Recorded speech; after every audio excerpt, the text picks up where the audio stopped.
Tem como tu tirar aí uma foto dessa página e mandar para mim aí no privado, meu irmão? Tira uma foto aí e manda para mim no privado aí, aqui. Depois dessa lista de exercícios. Depois dessa lista aí da página 325.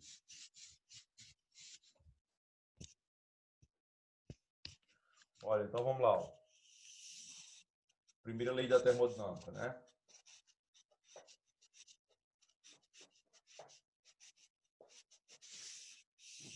Primeira lei da termodinâmica.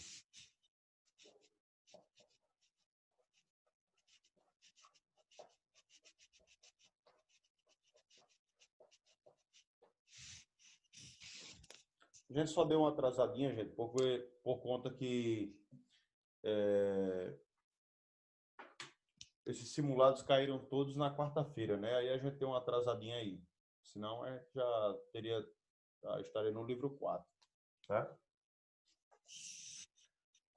Teve essa questão dos dias que caíram na quarta-feira, né? E aí complica um pouquinho. Então vamos lá. A primeira lei da termodinâmica é a capacidade de transformar calor em trabalho.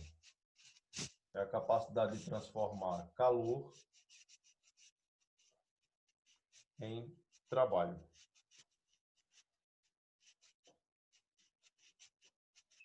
Então, a primeira lei da termodinâmica vai dizer que você pode pegar calor e esse calor você pode transformar ele em um trabalho. Então, você vai ter o quê? Você vai ter um sistema. Você vai ter um sistema. Esse sistema vai ganhar, como também pode perder, vai ganhar calor. Parte desse calor ele vai transformar em um trabalho. E outra parte vai ficar nele armazenado na forma de energia interna. Beleza? Ou seja, essa energia interna, quando essa energia interna é positiva, ela é positiva, nós dizemos que o sistema está ganhando energia, né? Então ele ganha energia. Ele ganha energia, né? A gente falou disso na aula passada.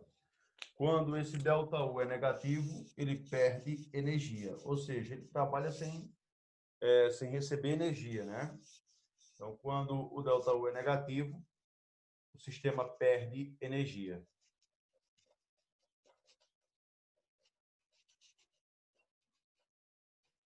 Perde energia, tá? Então, o que nós temos? Nós temos o seguinte, o que entra no sistema é calor. O que ele realiza é um trabalho. E o que fica armazenado dentro dele é energia interna. Então, ó, nós podemos dizer que o calor é igual à variação da energia interna mais o trabalho. Então, essa aí é a primeira lei da termodinâmica. Em alguns casos, ele passa o trabalho para o outro lado. Aí fica aqui, ΔU é igual a calor menos trabalho. A mesma coisa.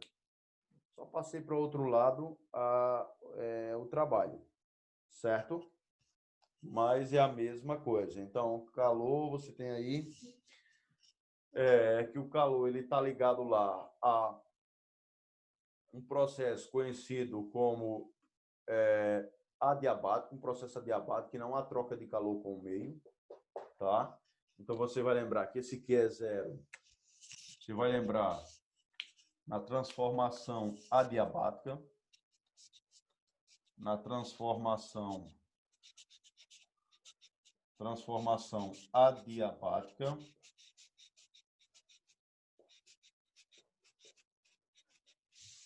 certo? Não há troca de calor com o meio, ou seja, o sistema não troca calor. O sistema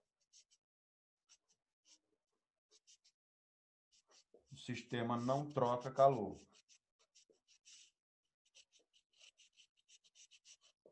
O sistema não troca calor. Se o sistema não troca calor, então nós dizemos que o Q é zero. Esse Q da fórmula ele é igual a zero. Então vai ficar, ó, Q igual a zero. Quando eu colocar na fórmula Q igual a zero, vai ficar que delta U é igual a menos o trabalho. Ou seja, o delta U dá negativo. Se o delta U dá negativo, significa que ele está perdendo energia. Está aqui, ó. Então, se o delta U dá negativo, então o sistema está perdendo energia. Então, quando você tem uma transformação adiabática, que não há troca de calor com o meio, o sistema trabalha sem receber energia. Então, se ele trabalha sem receber energia, ele está perdendo energia. Então, por isso que essa energia interna é negativa. Agora, nós podemos ter aí uma transformação isovolumétrica, também chamada de isocórica ou isométrica. Então, nós podemos ter, ó, sim, lembrando que o gráfico da diabática, mais na frente eu coloco o gráfico, tá?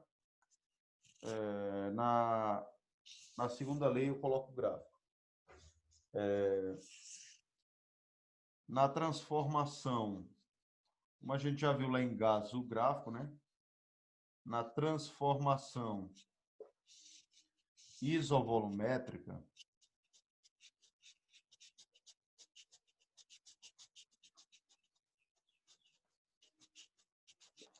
que é a mesma coisa que isocórica ou isométrica, o que vai acontecer nesse tipo de transformação? A transformação isocórica ou isovolumétrica, o volume, a variação de volume é zero. O volume final é igual ao volume inicial, ou seja, o ΔV é zero. Mas o trabalho, ele depende do volume, né? O trabalho depende do volume porque o trabalho é P ΔV. Então, logo, o trabalho é igual a zero. Ou seja, o sistema ele não realiza e nem recebe trabalho. Quando o sistema não realiza e nem recebe trabalho, se eu aplicar na primeira lei, ó, então esse cara é zero. Então, na fórmula da primeira lei vai ficar ΔU é igual ao calor. Ou seja, nesse caso, o ΔU deu positivo. Como o ΔU deu positivo, então nós dizemos que o sistema recebe calor. Então, ele recebe energia. Então, no anterior, ele perdeu energia. No segundo aqui, ele ganha energia. Então, o sistema ganhou energia, né? Porque ele ganhou energia porque a energia interna deu positiva. Então, como a energia interna deu positiva, então o sistema aí, esse sistema ganhou energia, tá? Beleza? Vamos lá, próximo aí.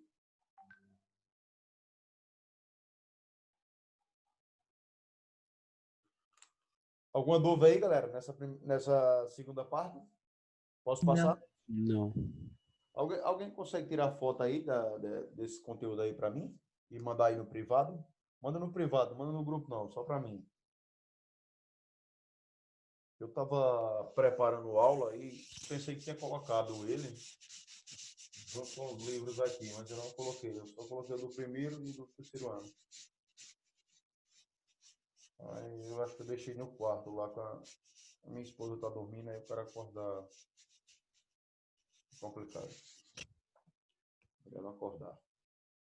Então, ó, galera, o próximo seria a transformação isovolumétrica, né? A transformação isovolumétrica. O que é que nós temos na transformação isovolumétrica?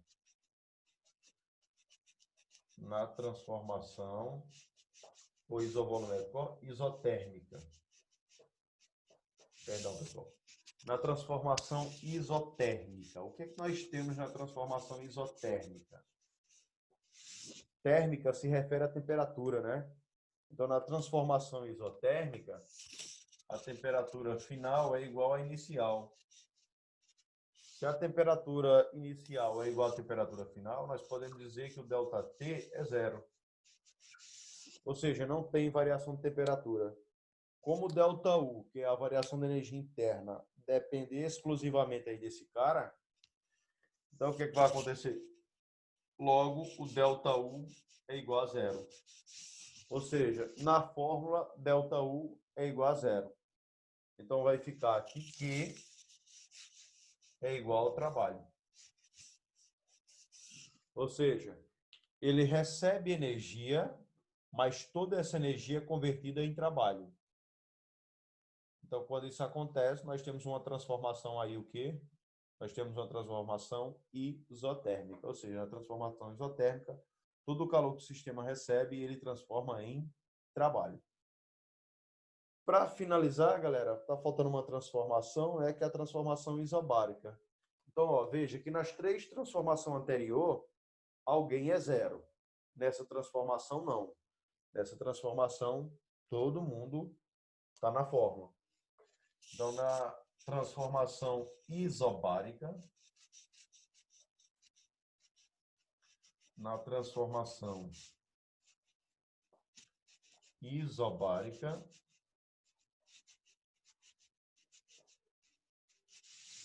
o que nós vamos ter? Nós vamos ter que a pressão é constante. Então, eu tenho uma pressão constante. Então, ela é igual, a pressão final é igual à pressão inicial. Certo? Então, a pressão final é igual à pressão inicial. Colocando a fórmula, todo mundo fica na fórmula. ΔU é igual a Q menos trabalho. Ou seja, a fórmula fica perfeita. Ninguém sai da fórmula. Então, isso aí é o quê? Isso aí é a primeira lei da termodinâmica. Lembrando que no gráfico, se você tiver um gráfico em que ele é um ciclo, né?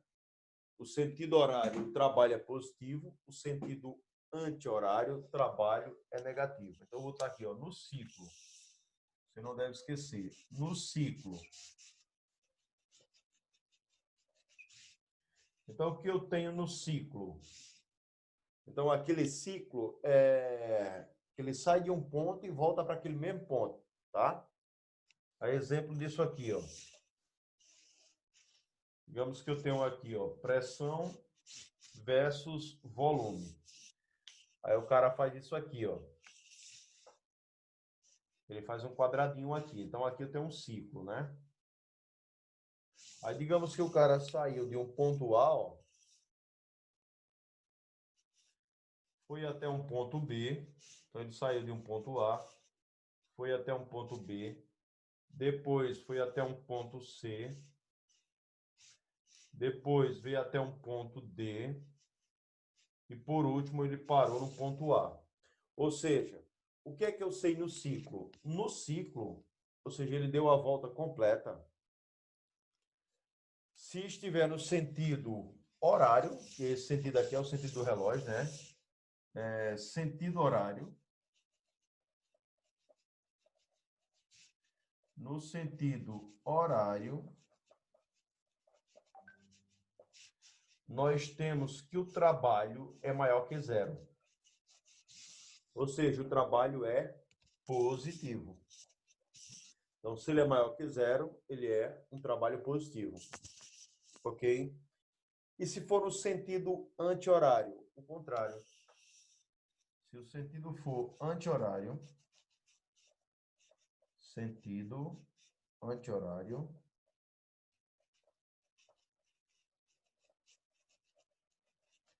se o sentido, galera, for anti-horário, nós teremos um trabalho menor que zero.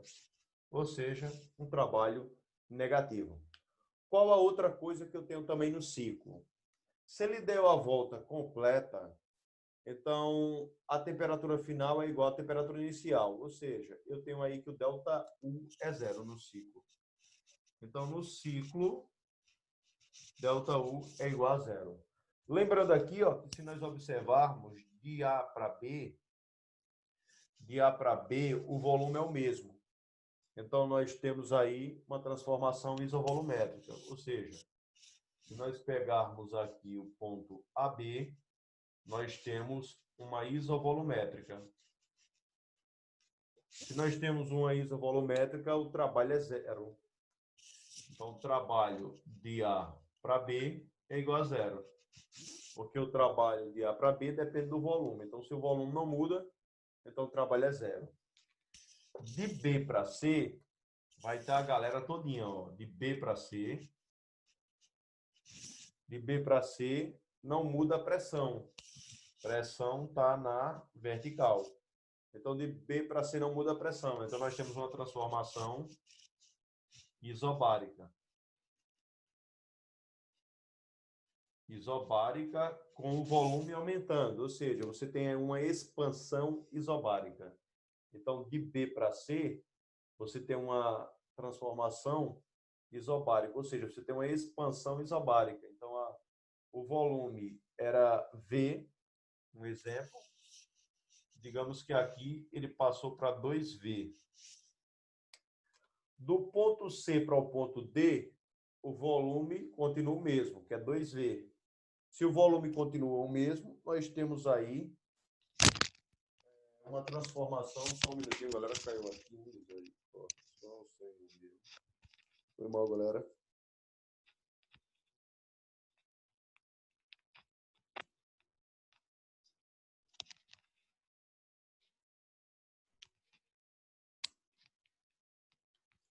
Pessoal, vocês estão me escutando normal aí? Bati aqui no fundo, caiu, foi tudo. Então, de C para D, nós temos novamente uma transformação isovolumétrica. O volume não muda, né? Apenas a pressão está diminuindo. Então, aí nós temos novamente uma isovolumétrica. Aqui, ó. Então, temos uma isovolumétrica novamente. E de D para A, nós temos uma transformação isobárica de novo, só que com volume diminuindo, ou seja, uma compressão isobárica. Então, de D para A, nós temos isobárica de novo. Então, é isso aí, galera. Acabou aí a primeira lei. Olha se tem alguma dúvida e posso ir para a segunda lei já? E aí, todo mundo? Nenhuma dúvida? Pode passar. Beleza, então vamos para a segunda lei agora. Segunda lei da termodinâmica. A segunda lei da termodinâmica é, na verdade, as máquinas térmicas, ou seja, a construção de máquinas térmicas. Então, isso aí se deu com a Revolução Industrial, né? Com a Revolução Industrial, as máquinas passaram a substituir o homem. Então, nós temos aí, ó, segunda lei. Segunda lei. Se eu não me engano, é o último conteúdo, não é isso, galera? Alguém pode olhar para mim aí, da física A, se eu não me engano, é o último conteúdo. Segunda lei da termodinâmica.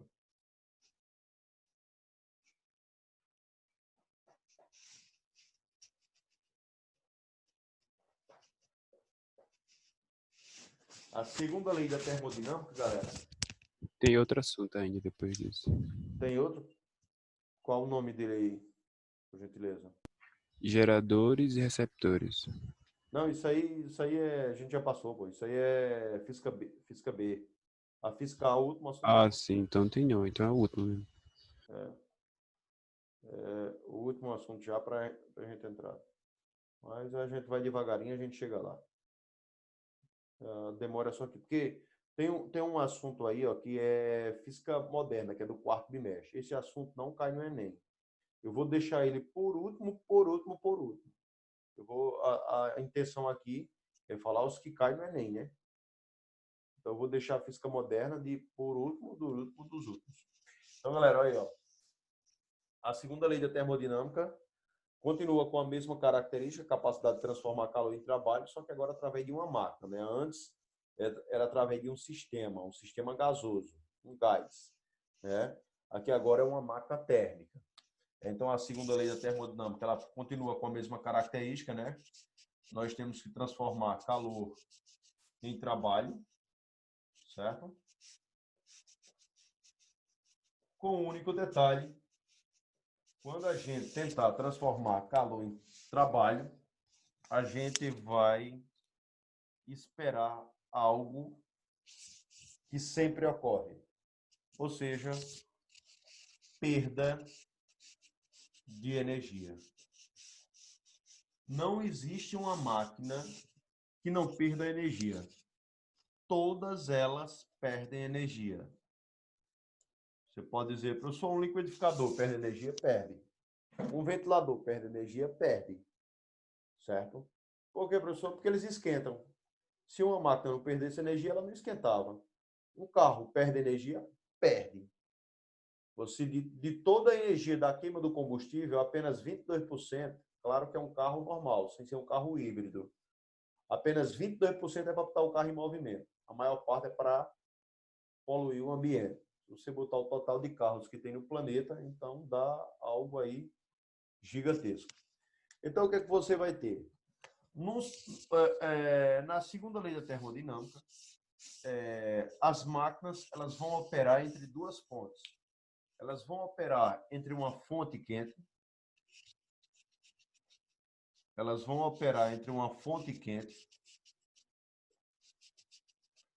ao qual ela é chamada de temperatura T1. Então, essa fonte quente, ela possui uma temperatura T1. O que é que vai acontecer? Essa fonte, ela vai fornecer energia para a máquina. Então, ela fornece energia para a máquina. Aí fica assim, ó. Vou fazer o símbolo aqui do lanterna verde, né? Então, símbolo do lanterna verde. Então, ele vai fornecer energia para uma fonte quente. Essa fonte quente vai fornecer energia para uma máquina. Essa máquina vai pegar parte dessa energia e vai transformar em um trabalho mecânico. E a outra parte, ela desperdiça para o meio ambiente. Então, como ela desperdiça uma parte de energia para o meio ambiente, essa parte desperdiçada é chamada de fonte fria. Fonte fria. Mas essa fonte fria tem uma temperatura, e essa temperatura eu vou chamar de T2, tá, galera? Então, o que vai acontecer aí, ó? Uma fonte quente fornece calor chamado Q1, para uma máquina. Parte dessa energia, a máquina transforma em trabalho, e a outra parte ela desperdiça no meio ambiente na forma de lixo tóxico, chamado de Q2. Então, isso aí é o quê? Isso aí é a segunda lei da termodinâmica. Como ficaria a fórmula, professor? A fórmula ficaria assim, ó. A fórmula é bastante simples. Então, a fórmula, galera... Misericórdia. Hoje eu tô que tô. Já bati 3 vezes já, cara. Caramba, 3 vezes. Ninguém merece. Então, ó. A máquina recebe calor da fonte quente. Parte dessa energia ela transforma em um trabalho mecânico. E a segunda parte ela desperdiça na forma de lixo tóxico. E é aquecimento e é aquela fumaça, aquela fuligem que sai dos veículos. Se você pegar a máquina a vapor, né, que foi uma das primeiras construídas na época aí, então você tem uma das maiores poluidoras aí. Observa aí, galera. Então, ó, ela recebe Q1, né, que é o calor da fonte quente. Parte desse calor ele transforma em trabalho e a outra parte ela desperdiça na forma de energia tóxica, energia poluente. Olha aí se tem alguma dúvida até aí, galera. E aí, todo mundo tem uma dúvida? Beleza. Para finalizar, nós vamos falar agora do rendimento e aí nós finalizamos essa parte do segundo ano, tá? Referente a máquinas térmicas. Que é justamente a segunda lei da termodinâmica. Então, isso aqui é o que nós chamamos de máquinas térmicas, ou seja, máquinas que têm alguma coisa relacionada ao calor. Então, um exemplo delas são veículos, né? Veículos, locomotivas, refrigeradores, né? Tudo isso são máquinas térmicas. Então, vamos lá. Baseado nisso, nessas máquinas térmicas, nós vamos estudar as principais máquinas, que são as máquinas de Carnot e os veículos. Os veículos são o ciclo de Otto, né? Tem o ciclo de Ford, que é o cara lá, né? Tem um ciclo de Ford também. Mas quase a gente não estuda esse ciclo, dificilmente você vê. A gente vê por alto o ciclo de Otto, mas o que a gente estuda para valer mesmo é o ciclo de Carnot. Então, baseado nesse ciclo, vamos entrar no rendimento de uma máquina térmica. Rendimento. O que é rendimento?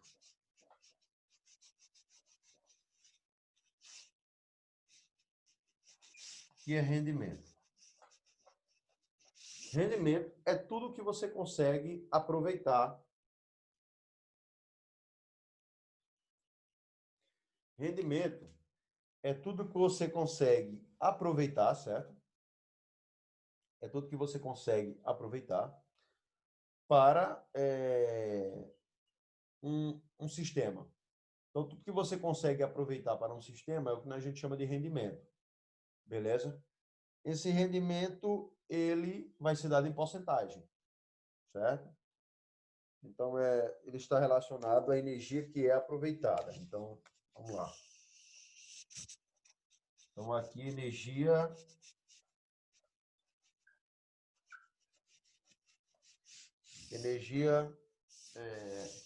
aproveitada.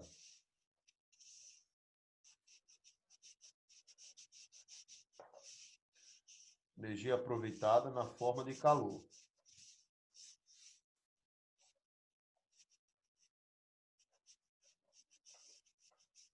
Ou seja, através desse calor, ele vai realizar um trabalho, tá? Então, ó, nós temos 3 maneiras de calcular o rendimento. Então, o rendimento é a razão. Antes de botar aqui a razão, não existe máquina com rendimento de 100%. Não existe máquina com rendimento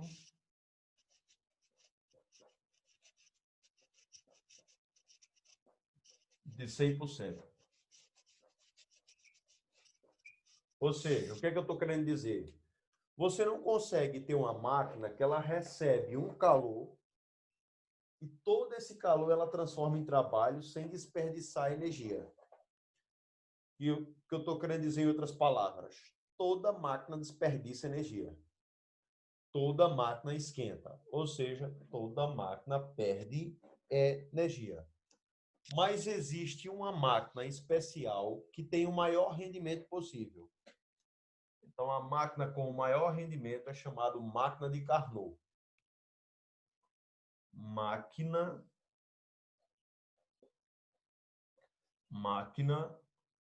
com maior rendimento. Com maior rendimento.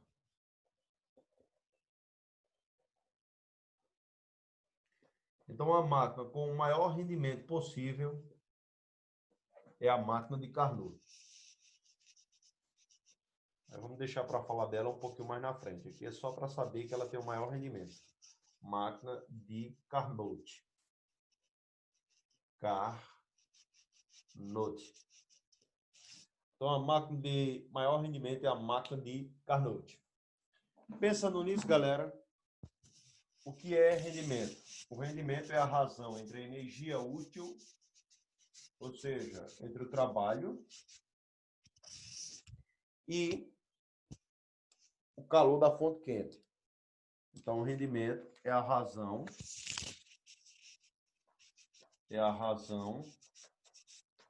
entre o trabalho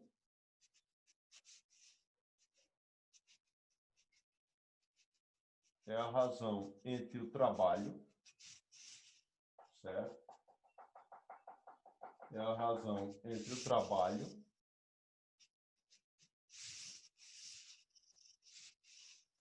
e o calor da fonte quente. Calor da fonte quente. Essa é a primeira fórmula que a gente tem para calcular quem? Para calcular o rendimento. Então, nós vamos pegar aí. O rendimento ele pode ser representado pela letra N e ele pode ser representado também. Ó, ele pode ser pela letra E. Então, ó, mas ele é representado por N. Então, ele vai ser igual ao trabalho dividido por Q1. Então, essa é a fórmula para calcular o rendimento. E no final, eu tenho que multiplicar por 100 para dar a porcentagem, tá? Então, no final, você tem que multiplicar por 100 para dar a porcentagem. Então, aqui nós temos a fórmula do rendimento. Então, lembrando que aqui temos o trabalho, né? Já coloquei aqui, ó. E aqui temos o calor da fonte quente. Então, vamos dar um exemplo. Digamos que uma máquina, ela recebe 100 joules de energia, ó. Digamos que você tem uma máquina que recebe 100 joules de energia, ou seja, 100 calorias, e ela pega 40% para trabalhar. Ou seja, na verdade, 40 calorias ela usa para trabalhar. Então, dos 100 que ela recebeu de energia, ela apenas conseguiu aproveitar 40 dos 100. A pergunta é, quanto é o rendimento da máquina? Aí você vem na fórmula, aí vai colocar N é igual a 40 sobre 100. Como você tem que multiplicar por 100, né? 100 em cima, 100 embaixo, você cancela. Ou seja, essa máquina, ela vai ter um rendimento de 40%. Professor, só existe essa fórmula para calcular o rendimento de uma máquina térmica? Não. Tem uma segunda fórmula, na verdade são 3. Então temos mais uma segunda fórmula. Então, ó, temos uma segunda fórmula. Quem é essa segunda fórmula? Essa segunda fórmula vai participar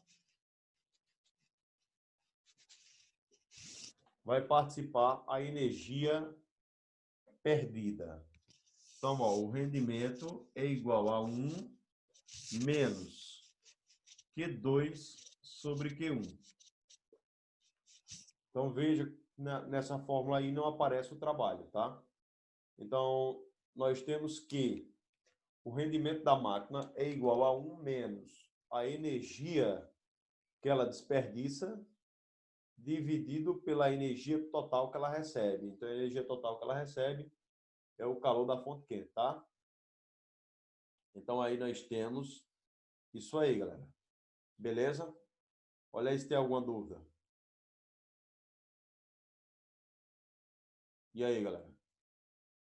Então, ó, rendimento é igual a energia que ela desperdiça, é igual a 1 menos a energia que ela desperdiça dividido pela energia total recebida. Exemplo, aqui, ó, se ela recebeu 100, 40 ela usou para trabalhar, então ela desperdiçou 60. Então, ó, Q2 é 60, então ela desperdiçou 60 calorias. Jogando na fórmula aqui, ó, como ficaria? Ficaria 1 menos 60 dividido por 100. 0 em cima, 0 embaixo, eu corto.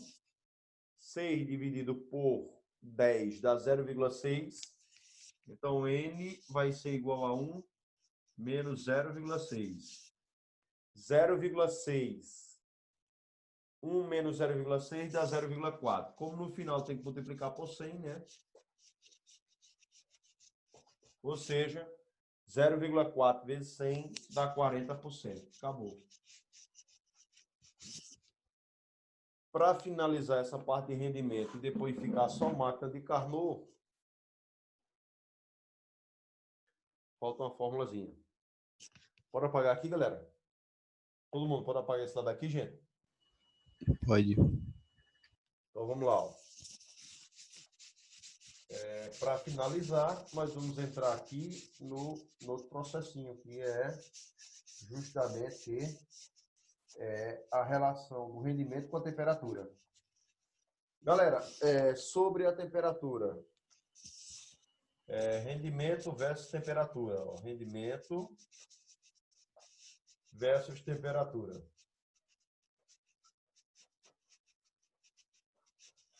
Qual a característica principal aqui? Toda máquina térmica, ela opera sempre entre duas fontes com temperaturas T1 e T2. Sempre vai ter temperatura. Moral da história. Então, aqui a temperatura ela deve estar na escala Kelvin. A temperatura